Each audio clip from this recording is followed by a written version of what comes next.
नमस्कार, आप देख रहे हैं संसद टीवी। आपके साथ मैं हूँ दीक्षा कोहली। इस खास बातचीत में आज हमारे साथ वो शामिल हैं जिनके लिए मैं कहना चाहूँगी कला, संस्कृति, संगीत, डांस, एक्टिंग या कहिए कि कला का हर फॉर्म इसमें वो जीते हैं।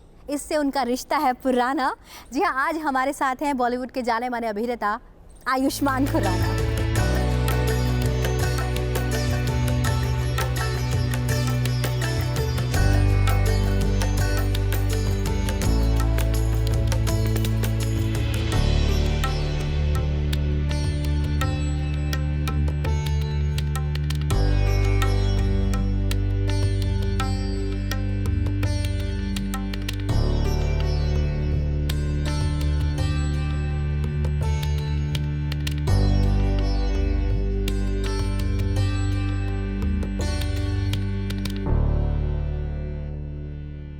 बहुत बहुत स्वागत है आयुष्मान आपका संसद टीवी पर। धन्यवाद। वेल आयुष्मान, आप पहली बार संसद के नए भवन में आए। हम कहते हैं कि ये लोकतंत्र का मंदिर है। यहाँ आने के बाद आपके एक्सपीरियंसेस कैसे रहे? क्या अनुभूति हुई आपको यहाँ की? बहुत ही भव्य, बहुत ही खूबसूरत और ये एक तरह का रिप्रेजेंटेशन है हमारे देश का। आपने पूरा का पूरा जो भारतवर्ष है, पूरे भारत को इस स्ट्रक्चर में समा दिया है एंड इट्स रियली ब्यूटीफुल। एक परफेक्ट सिंबल है हमारे देश का। बाहर से जो भी लोग यहाँ पर आएंगे एंड दे विल सी हमारी कंट्री, हमारी लेगेसी कितना पीछे जाती है और कितना आगे जाने वाली है। ये दोनों चीज़ें यहाँ नज़र आती हैं।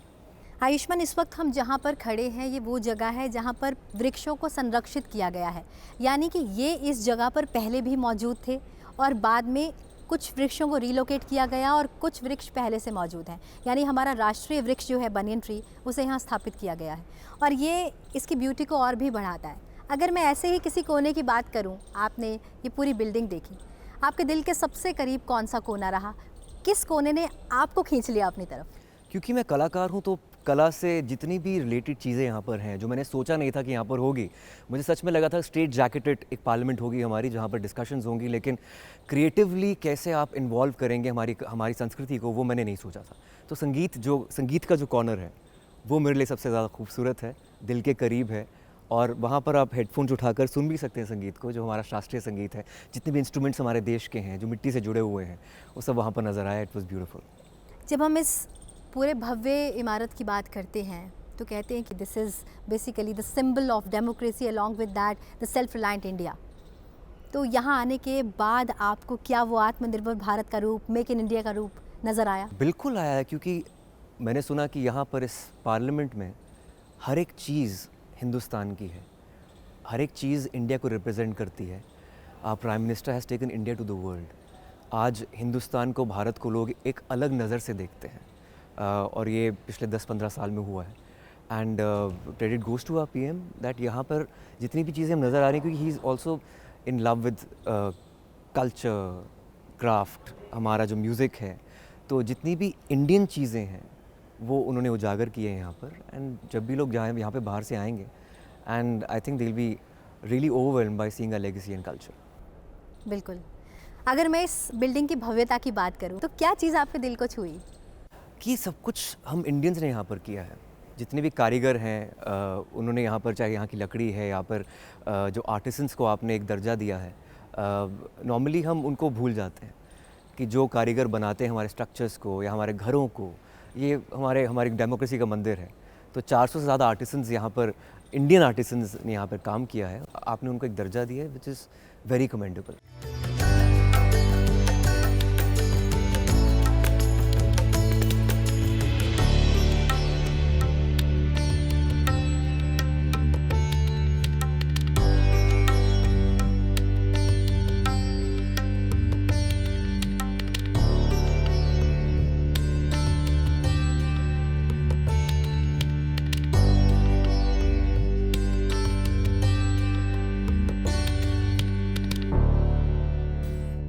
संगीत इनके दिल के बहुत करीब है और ये इस वक्त लोकतंत्र के मंदिर में मौजूद है, जहाँ पर एक संगीत दीर्घा को स्थापित किया गया है, यानी कि संगीत गैलरी। आप इस वक्त उस जगह पर हैं जो आपके बहुत करीब है, आपके दिल के बहुत करीब है। हम जानते हैं आप एक्टर हैं, लेकिन उससे पहले आप सिंगर हैं जी। और कला का हर रूप आपके अंदर समाया हुआ है। यहाँ आकर आपको बहुत अच्छा अपना सा लगता होगा। तो सबसे पहले यहाँ आने के बाद क्या रिएक्शन आता है मन? ये सबसे बड़ी बात तो ये है कि क्रिएटिवली कैसे इन्वॉल्व किया गया है सारे आर्ट फॉर्म्स को यहाँ पर, including music, which is so beautiful. और मैं जानता हूँ कि हमारे पीएम को म्यूज़िक का बहुत शौक है और वो आर्ट को बहुत प्रोपगेट करते हैं, स्पेशली इंडियन आर्ट को। और जहाँ पर यहाँ दर्शाया गया कि अंदर ये तत्व जैसे होते हैं हमारे, पानी और मिट्टी, इस पर 2 गाने मैंने बनाए थे।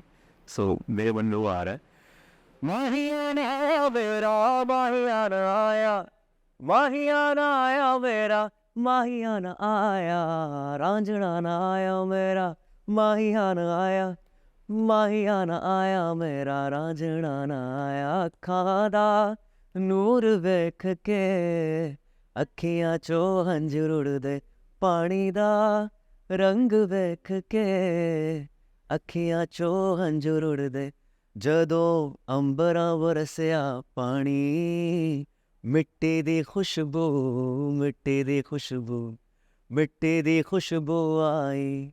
तो मिट्टी की खुशबू मुझे यहाँ नए पार्लियामेंट में आ रही है। We are so close to the roots, that's beautiful. कि देश के किसी भी कोने से कोई भी व्यक्ति यहाँ पर आता है तो उसको एक सेंस ऑफ बिलोंगिंग होती है कि मेरी जगह है। बिल्कुल, संगीत दीर्घा में हमें ऐसा लगा जैसे हम इस संगीत में खो गए हैं। लेकिन यहाँ आते ही जब हम नक्षत्र देखते हैं तो उनका रिश्ता तो आपके जन्म से शुरू होता है। जी, निशांत कैसे आयुष्मान बने? ये तो ऑफ कोर्स मेरे पापा, का बहुत रोल था। उनका योगदान रहा। मैं खुद बहुत यहाँ पे आकर ओवरवेल्म हो चुका हूँ क्योंकि it's so close to me, beat music और एस्ट्रोलॉजी और बीइंग रूटेड।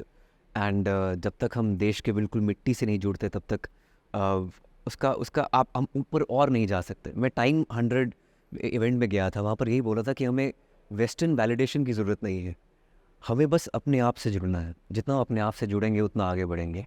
चाहे यहाँ पर नक्षत्र देखें, या फिर यहाँ पर मैं म्यूज़िक से बात करूँ, तो मुझे यहाँ पे आके पापा की भी याद आई। Of course he is an astrologer, तो he passed away last year, but I can feel him here. मतलब आप अपनी जितने फोर फादर्स को, अपनी जड़ों को इस डेमोक्रेसी के मंदिर में उसे फील कर सकता है। दो P Khurana ji is not Yeah. है, but we know his blessings are always with us.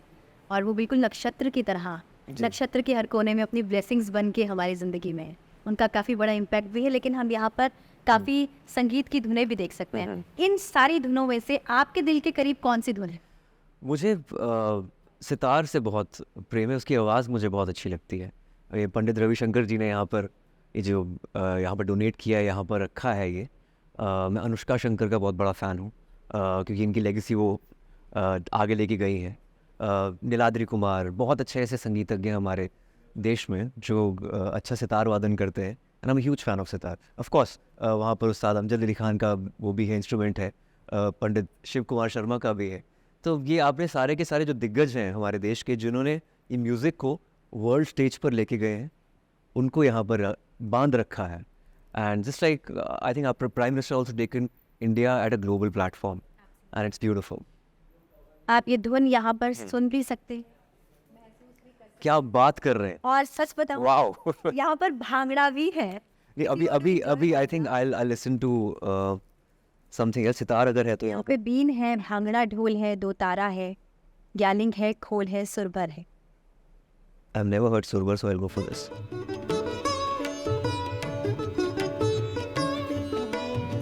Beautiful. So how's the feeling? Very overwhelming. It's very surreal. मैंने नहीं सोचा था कि हमारे पार्लियामेंट में ये सब कुछ भी होगा। मैं एक धारणा बना के आया था कि it be very casual, very simple, very basic, कि यहाँ पर सिर्फ प्रॉबली आर्गुमेंट्स होते हैं, डिस्कशंस होती हैं, कैसे मुद्दों को आगे लेके जाना है वो होगा। But this is representation, true representation of the country.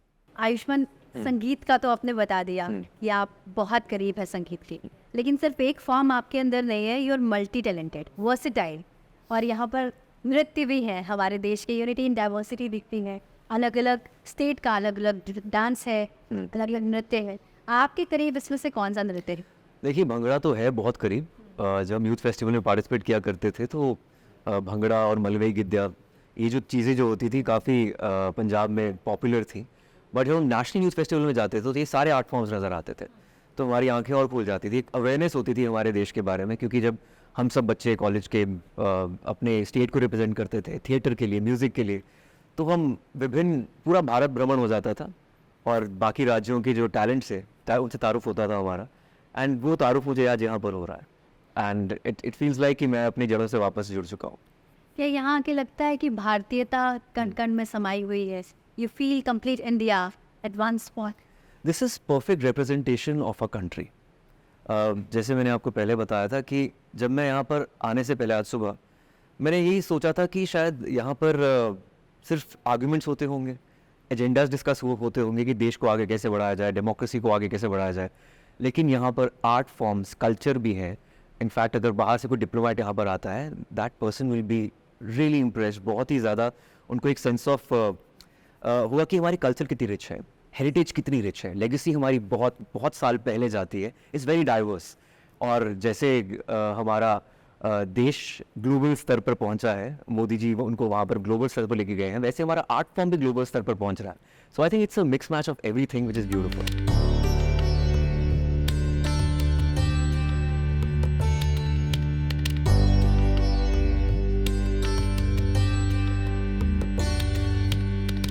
Ayushman, आपने शुरुआत थिएटर से की थी, लेकिन उससे पहले आप कुछ ऐसे प्लेस भी लेकर आए थे जिसमें आपने सोशल मैसेज दिया। आज आप वहाँ पर मौजूद हैं जहाँ से देश में बदलाव के लिए काम किया जाता है। तो यहाँ आने के बाद एक ऐसा बड़ा बदलाव जो आपने देखा और यहाँ से जो एक संदेश आप लोगों को देना चाहें। यहाँ पे आने से पहले जैसे मैंने आपको कहा था, मैंने यही सोचा था कि पार्लियामेंट में सिर्फ हमारे नेता बैठते हैं, लेकिन ये एक ऐसी जगह है जहाँ पर मेरी मुलाकात यहाँ के नागरिकों से भी हुई। तो इसका मतलब ये है कि कितना अप्रोचेबल बना दी है पार्लियामेंट, जो नई पार्लियामेंट है। एंड मेरा रिश्ता स्ट्रीट थिएटर से बहुत है। वहाँ पे हम सामाजिक मुद्दों को लोगों के सामने प्रस्तुत करते थे, उन पे एनैक्ट करते थे, लोगों तक पहुँचाते थे, और वही काम मैं शायद फिल्मों के ज़रिए कर रहा हूँ। मेरी फिल्में जो हैं सोशल मैसेजेस पर बेस्ड हैं। मुझे लगता है it's an extension of my street theatre personality which is gone forward, feeling one with this place. यहाँ पर मैं आकर मुझे लग रहा है कि शायद यहाँ पर मुझे आना ही था। बचपन शौक़ था कि मैं देश के हेरिटेज को जानूँ, कल्चर्स को जानूँ। मैं भारत भ्रमण बहुत कर चुका हूँ अपनी नाटक मंडली के साथ, इसलिए देश को काफ़ी अच्छी तरह जाना है। और जो नब्ज़ समझी है आपने, पल्स ऑफ द मासेस जिसे कहते हैं, उसका एक सार है ये पार्लियामेंट। सो लोकतंत्र के मंदिर में आप इस वक्त मौजूद हैं और लोकतंत्र का सबसे बड़ा पर्व यानी इलेक्शंस हो रहे हैं, तो लोगों को आप क्या संदेश देना चाहेंगे यहाँ से?